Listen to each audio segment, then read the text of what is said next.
Την επικαιρότητα, έχει συζητηθεί πολύ για την μεγάλη απόφαση που πήρα, εντός εισαγωγικών το μεγάλη, για τη συμμετοχή στο συνδυασμό ομάδα για τη Θεσσαλονίκη του Στέλιου Αγγελούδη. Υπόθηκαν πολλά και γράφτηκαν πάρα πολλά. Πιστέψτε μου, αισθάνομαι τη συνείδησή μου πάρα πολύ ωραία. Τα έχω καλά με τον εαυτό μου. Θέλω να τα έχω καλά με την πόλη μου, θέλω να κοιτώ τους συνδημότες μου, τους φίλους μου στα μάτια όπως έκανα τόσα χρόνια.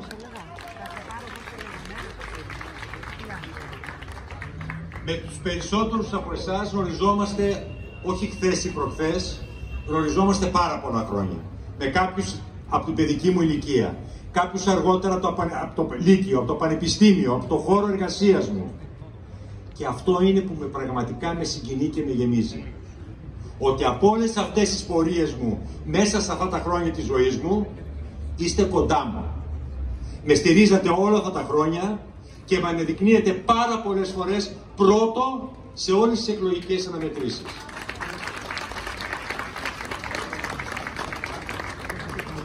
Γνωριζόμαστε, μοιραζόμαστε πολλά πράγματα μαζί, έχουμε μοιραστεί και θα μοιραστούμε κι άλλα τόσα. Ο Θεός να μας δίνει υγεία για να τα μοιραστούμε.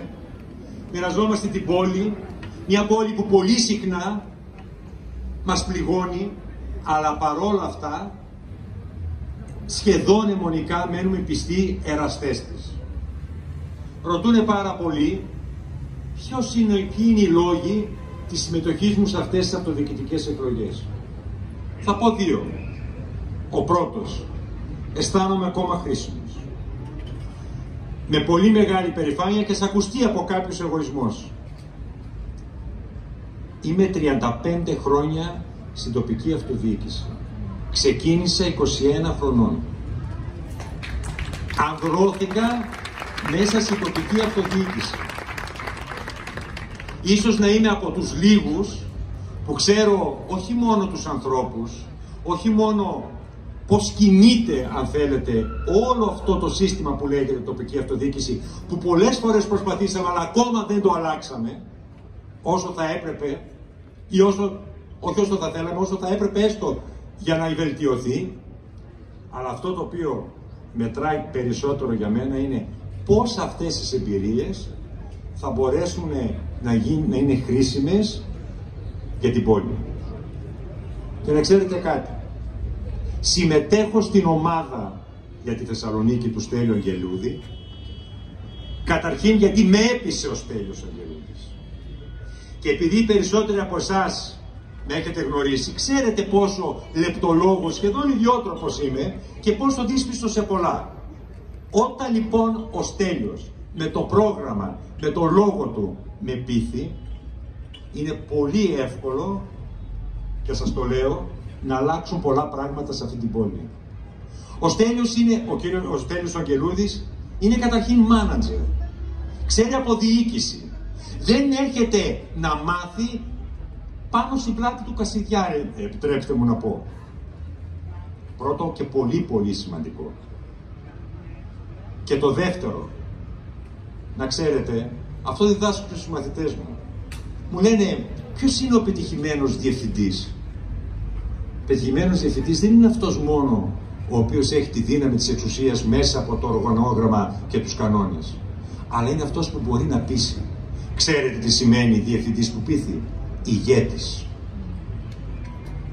Που θα μπορεί να οδηγήσει, που θα μπορεί να πείσει τους πολίτες, τους φορείς, πώς αυτή η πόλη θα πάει μπροστά. Αυτό θέλω. Πώς αυτή η πόλη θα πάει μπροστά. Έχω κουραστεί να μοιράζουμε μία καθημερινότητα, η οποία δεν μας αξίζει. Και δεν θεωρώ, ειλικρινά σας λέω, ποτέ μου δεν πίστευα ότι μετά από τόσα χρόνια θητεία στο Δημοτικό Συμβούλιο, εν έτη 2023, να μιλάμε για τα αυτονόητα σε μία πόλη. Σε μία πόλη που ήταν κάποτε πολιτιστική πρωτεύουσα της Ευρώπης, σας το θυμίζω, για μία πόλη που, εν πάση περιπτώσει, κοσμοπολίτησα όπως λένε, με μια λαμπρή ιστορία. Πρέπει λοιπόν εμείς να βρούμε τον εαυτό μας, να βρούμε την αυτοπεποίθησή μας, και η αυτοπεποίθηση θέλει κάποιος να μας κατευθύνει για να δούμε πώς θα πάμε με τον καλύτερο δυνατό τρόπο μπροστά. Και ο δεύτερος λόγος που συμμετέχω στο συνδυασμό του Στέλιου Αγγελούδη είναι ποιος? Είναι ο ανεξάρτητος χαρακτήρας. Λένε κάποιοι, μα Βασίλη, μέσα στο συνδυασμό του Στέλιου Αγγελούδη είναι και κάποιοι που όταν ήσουν διοίκηση και ήσουν αντιδήμαρχος, σου ασκούσαν κριτική. Ναι. Και να σας πω εγώ την κριτική που άκουγα όταν δεν ήμουν αντιδήμαρχος, την πρώτη τετραετία όταν εκλέχθηκε ο Γιάννης ο Μπουτάρης. Καταλαβαίνετε τι εννοώ. Πολύ σκληρή. Ποιος ήταν τότε αναπληρωτής δήμαρχος? Ο Ζέρβας. Δεν θέλω να επεκταθώ περισσότερο για αυτά τα θέματα. Καταλαβαίνετε τι εννοώ. Λοιπόν, ποιος θα μπορέσει να μου κουνήσει το δάχτυλο? Καταλαβαίνετε τι εννοώ. Ποιοι μάλλον? Η ομάδα για τη Θεσσαλονίκη είναι μια ομάδα από ανθρώπους της πόλης που κυριολεκτικά είπαμε, σέβομαι τις ιδέες σου, σέβεσαι τις ιδέες μου, σέβομαι την πολιτική της ιστορία, σέβομαι την πολιτική μου ιστορία, τα βάλαμε κάτω, και το εννοώ, τα βάλαμε κάτω, και λέμε πώς είναι τα προβλήματα της πόλης? 100. Πόσες λύσεις υπάρχουν για τα 100? 200. Σε πόσες συμφωνούμε? 50. Μπορούμε να τις υλοποιήσουμε? Μπορούμε να προχωρήσουμε μαζί? Πετύχαμε. Πετύχαμε όχι ως διοίκηση μόνο, πετύχαμε για την πόλη. Και αυτό είναι το μεγάλο ζητούμενο. Να πετύχουμε για την πόλη. Γιατί η πόλη είναι το μεγάλο ζητούμενο, και η πόλη είμαστε όλοι εμείς οι άνθρωποι της. Αν εμείς ήδη δεν αποφασίσουμε να την αλλάξουμε, ποτέ δεν θα μπορέσει να πάει μπροστά. Εγώ δεν θέλω να σας κουράσω περισσότερο. Η συνάντηση αυτή, που για μία ακόμα φορά σας ευχαριστώ θερμά που είσαστε εδώ, έγινε όχι μόνο να ανανεώσουμε τη σχέση μεταξύ μας, αλλά πολύ περισσότερο να γνωρίσετε τον νέο δήμαρχο της Θεσσαλονίκης, τον Στέλιο Αγγελούδη. Σας ευχαριστώ θερμά που ήρθατε και καλώς στο βήμα το Στέλιο τον Αγγελούδη.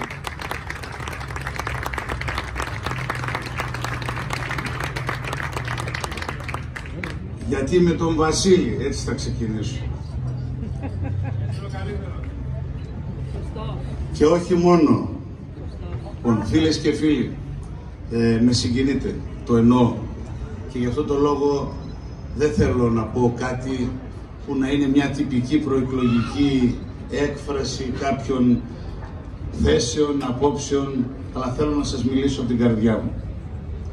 Γιατί σήμερα η συγκίνησή μου είναι μεγάλη και θα καταλάβετε γιατί. Γιατί η Θεσσαλονίκη φαίνεται ότι μπορεί να ενωθεί στα μεγάλα και στα μικρά θέματα που αφορούν την πόλη, και ο Βασίλης, θέλω να ξέρετε ότι έχει βάλει το λιθαράκι του το μεγάλο για αυτήν την ένωση. Ο φίλος σας ο Βασίλης, που είναι η αφορμή σήμερα να είστε εδώ και για μένα, να το λέω ξεκάθαρα, είναι ένας άνθρωπος τον οποίο τον ήξερα, τον οποίο τον τιμούσα για την προσφορά του στην πόλη, τον έβλεπα με απόσταση γιατί έτσι τα είχε φέρει η ζωή, αλλά πάντοτε είχα να λέω μια καλή κουβέντα, γιατί ο Βασίλης Σογάκης ήταν ο άνθρωπος της τοπικής αυτοδιοίκησης, ο άνθρωπος του πολιτισμού, ο άνθρωπος ο οποίος πάντοτε είχε ένα διακριτικό προφίλ, μια διακριτική διάθεση για ακόμα και στις στιγμές της έντασης και της αντιπαράθεσης. Και τελικά, φίλες και φίλοι, αυτό δεν χρειάζεται τώρα η πόλη. Αυτό δεν χρειάζεται για να ενωθεί σε σχέση με τα προβλήματα και με τις τεράστιες υστερήσεις οι οποίες έχουν υπάρξει όλα αυτά τα χρόνια. Έτσι λοιπόν ξεκινήσαμε την ομάδα για τη Θεσσαλονίκη. Εάν με ρωτούσατε, για να δώσουμε επιτέλους και κάποιες απαντήσεις, αν με ρωτούσατε ένα χρόνο πριν, εάν είχα στο μυαλό μου κάτι για αυτό το οποίο τώρα δοκιμαζόμαστε εγώ με τον Βασίλη τον Γάκη, σε αυτή την περιπέτεια, την προσπάθεια μπροστά σας, θα σας έλεγα δεν υπήρχε ούτε περίπτωση. Αλλά όταν έρχεται η ώρα να καταγράψεις μία τραγική υποχώρηση σε αυτά που θεωρούσαμε ότι η πόλη, τουλάχιστον τα θέματα που σχετίζονται με την καθημερινότητα, είναι κεκτημένα, τότε πραγματικά αυτό πρέπει να σε οδηγήσει σε έναν προβληματισμό, σε μια διαδικασία, σε μια προσπάθεια για το τι μπορείς να κάνεις. Και αυτό που μπορείς να κάνεις, αγαπητοί φίλοι, είναι να φτιάξεις την καλύτερη ομάδα με τους καλύτερους ανθρώπους και κυρίως να φύγεις από όλα αυτά που κράτησαν την πόλη χαμηλά. Και θα μου επιτρέψετε να σας πω ότι με ευθύνη και του ομιλούντος πριν από πολλά χρόνια η πόλη κρατήθηκε χαμηλά γιατί δεν ξεπέρασε τις κομματικές διαχωριστικές γραμμές. Πού το έμαθα εγώ όμως το πρόβλημα πώς λύνεται? Πριν από 12 χρόνια, πριν αποχωρήσω από την ενεργή πολιτική δράση και αποφασίσω να ενεργοποιηθώ στον χώρο του κοινωνικού εθελοντισμού. Όταν το 2012 είδα να ενώνονται δυνάμεις και να ενώνονται προσπάθειες, να ενώνονται κυβερνήσεις και κόμματα προκειμένου να σωθεί η χώρα και αυτό να το καταφέρνουν. Εκεί γνώρισα ό,τι πιο δημιουργικό έχει η χώρα χωρίς τις διαχωριστικές γραμμές μεταξύ των κομμάτων που αντιμάχονται. Και κατέληξα ότι αυτό είναι το πρόβλημα που πρέπει να λύσουμε με αυτή τη συνταγή.